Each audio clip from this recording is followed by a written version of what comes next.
Hello, you're watching BBC World News. I'm Naga Manchetti. Our top story this hour, a new cabinet for Ukraine to be approved by Parliament. As the US says it's considering financial help for the country, the incoming Prime Minister tells the BBC that there are tough times ahead. We are on the brink of the disaster, and this is the government of political suiciders. So, welcome to hell.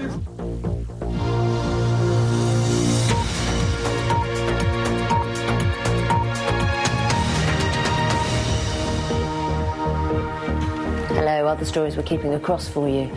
A coming together of minds. The German Chancellor will later try to persuade the UK Prime Minister that the country should stay in the EU.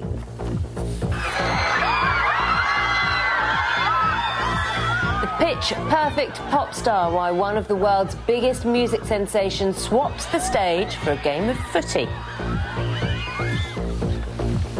Hello, I'm Sally Bundock. In business, tough times for Qantas. The Australian airline slashes thousands of jobs and cuts its fleet amid mounting losses. Plus, from bricks to blockbusters, why Lego is now the toy world's hottest property.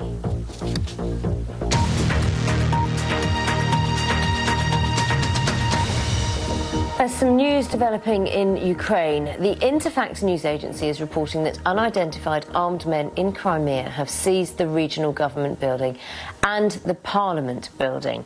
This news also coming through from the head of the Crimean Tatar Majlis. This is the self-styled government, who has reported on his Facebook page, Refat Chubarov this is, that unknown individuals seized the building.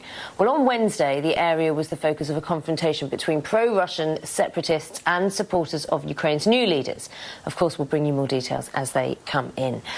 In the capital, Kiev, the new government is due to be approved by Parliament later. It's seeking to address the tensions which are threatening the country.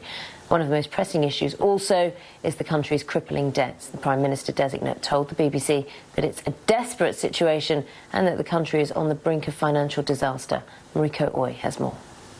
March. A surprise military drill ordered by Russian President Vladimir Putin. 150,000 combat troops are on high alert for military maneuvers on Ukraine's doorstep. They're taking place in 2 stages over 6 days. Russia's defense minister refers to them as an inspection of their capabilities in crisis situations. But this has prompted a blunt warning from the United States.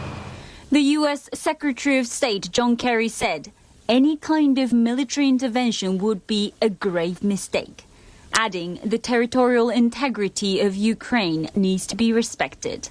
But after months of unrest, Ukraine now has possible new leaders. Former Foreign Minister Arseniy Yatsenyuk is the likely Prime Minister. The country's lawmakers will be voting on the new government on Thursday, and the presidential elections will be held on the 25th of May. Former heavyweight boxing champion Vitaly Klitschko is seen as a strong contender for the presidency.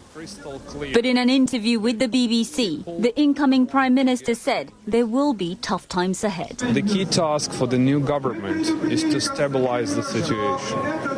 And we are to undertake extremely unpopular steps. As the previous government and previous president were so corrupted that the country is in a desperate financial plight. We are on the brink of the disaster. At Kiev's Independence Square, what these Ukrainians need now is financial aid. The US is planning $1 billion in loan guarantees. But that's nowhere near what's needed to keep the country afloat. Mariko Oy, BBC News. The future of the European Union